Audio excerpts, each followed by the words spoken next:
coming up, there was a lot of different, management companies, crews similar to ours. And I think that besides Russell, we're the only ones left.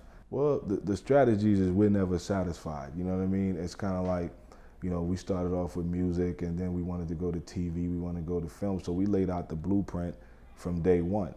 I mean, I understood that my strength was in doing the deals and negotiating the deals. No matter what happened, that this whole vision, was all of our vision. So, these crews or these groups coming out now, everyone's for themselves, which is why there's no peace in hip hop. No one wants to share any information.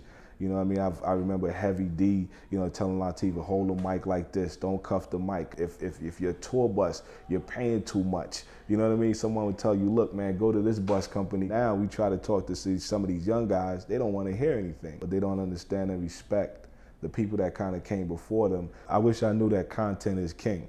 I wish that I knew that when I bought Naughty by Nature, the Tommy Boy in 1991, that I could own OPP and sell less records and still make more money. I wish I knew that technology would become what it is today to allow everybody to be able to put out a record with or without a record company. So the same way we decided to build Flavor Unit Management, let's build Flavor Unit Records from its inception, and we could own our own masters, control our own destiny, do what we wanted to do. So I think that's one of the things that I regret not having knowledge of in the beginning.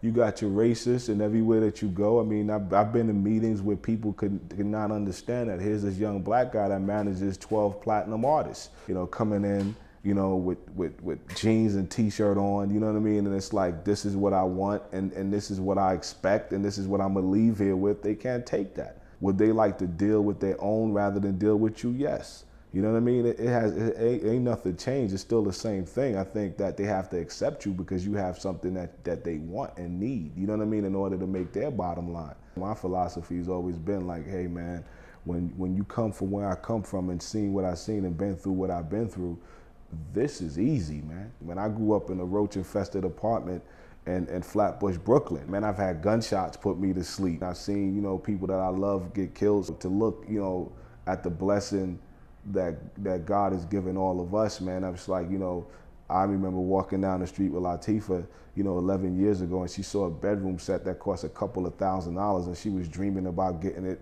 for her mother. Now she's in a position she could own the furniture store, man. I mean, no days could get that bleak. Every record company, every production company, television company, film company goes through a cycle, you know what I mean?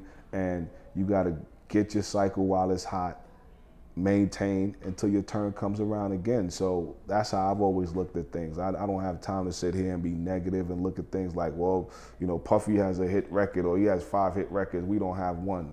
I'm not into that, man. That'll drive you crazy.